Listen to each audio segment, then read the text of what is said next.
Welcome to the Explainer.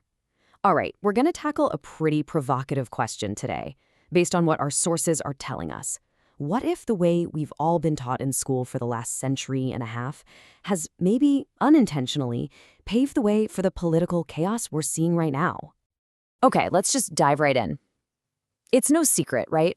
Our sources describe this moment as one of just intense societal division. You have scholars like Cynthia Miller pointing out that political violence is surging to levels we haven't seen in decades. The tension is just undeniable.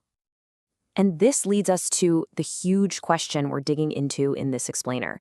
Could there actually be a connection between the way we teach our kids and these deep, painful cracks we're seeing in society? Let's take a look at what the sources say.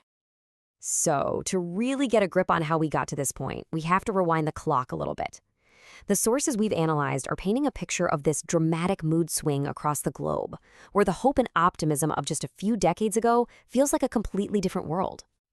You know, a Yale lecture on modern politics just nails this feeling. Think about it. The images from 1989, the Berlin Wall coming down, all that hope. Now contrast that with the anxiety and the division that's been so widespread since around 2016. The difference is just staggering. And this timeline, it just lays it all out visually. You can literally see the progression. We go from this incredible moment of unity and hope to an era rocked by populist shocks, the rise of far-right parties across Europe, and now escalating turmoil right here at home. Okay, so with that bigger picture in mind, let's zoom in on something our sources say might be a root cause of all this: the actual fundamental design of our public education system. In his legendary TED Talk, Sir Ken Robinson made this powerful argument. He basically said that our schools are actively squandering the natural creativity that every single child is born with, treating it as if it's less important than, say, reading or writing. So you have to ask, how did we end up with this system? Well, sources point way back to something called the Prussian model.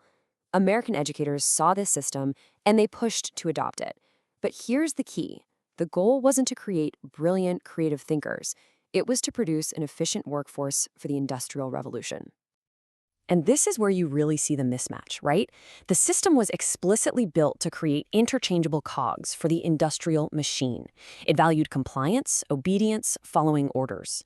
That is the complete opposite of what we say we want today: critical thinking, innovation, adaptability. Okay, so what's the actual cost of a system that values conformity above everything else? What does that do to us as human beings? Well, according to our sources, the psychological hit can be massive. Some analyses actually draw a direct line from this educational model to a psychological condition known as learned helplessness.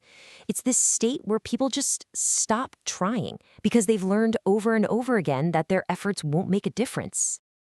Sir Ken Robinson just puts it so bluntly. He says, look, schools teach kids that making a mistake is the worst thing you can possibly do.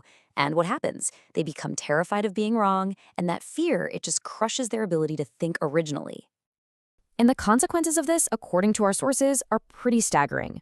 One analysis describes a whole generation shaped by the system as lacking that internal drive, that critical thought, which, in their view, makes them way more vulnerable to manipulation because it's harder to tell what's true and what isn't. And this is where the story takes a really sharp turn. This perceived vulnerability, this potential lack of critical thinking in the population, well, our sources say that can be deliberately exploited. And they point to a very specific, detailed plan as proof. Enter Project 2025. Now, the multiple news analyses we looked at describe this as way more than just a set of vague ideas. They call it a comprehensive, almost step-by-step blueprint for fundamentally transforming the U.S. government. And here's the kicker. This isn't just a what-if scenario. Various reports we reviewed show that a lot of the policies laid out in this document have either been officially proposed or they line up with actions that have already been taken. Things like dismantling federal agencies and rolling back major social and environmental programs. So how is all this justified? Well, according to these analyses, it all comes down to something called the unitary executive theory. Basically, it's a legal framework that concentrates a tremendous amount of power directly in the presidency, arguing it's necessary to take actions outside of the usual rules to fight a so-called deep state.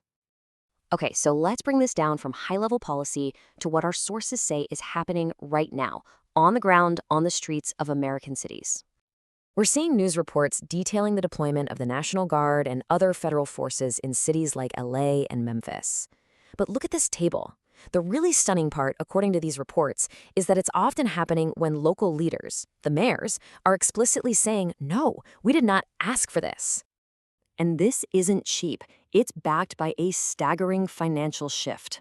Sources cite a $170 billion increase for immigration enforcement. To put that number into perspective, that's a bigger budget than the entire military of almost every single country on Earth. And journalists on the ground have documented what they describe as tactics meant to create fear. We're talking about reports of masked agents, ICE raids happening near public schools, actions that critics cited and our sources are calling an evisceration of due process and a real breakdown of legal norms. So, yeah, this all brings us to a pretty major crossroads, doesn't it? The sources we've looked at really present us with a fundamental choice about what kind of future we want, with two very, very different outcomes. The sources really lay out two completely different futures. Path number one, we continue down this road, an erosion of critical thinking and a concentration of power. Path number two, that requires a total radical rethinking of how we educate to focus on cultivating creativity, resilience, the whole human being. So we're going to leave you with this really provocative thought from the great scientist Jonas Salk, as quoted by Sir Ken Robinson. It's a pretty stark reminder of what's ultimately at stake, and it leaves us with a question. How are we going to choose to use our unique and incredibly powerful human imagination?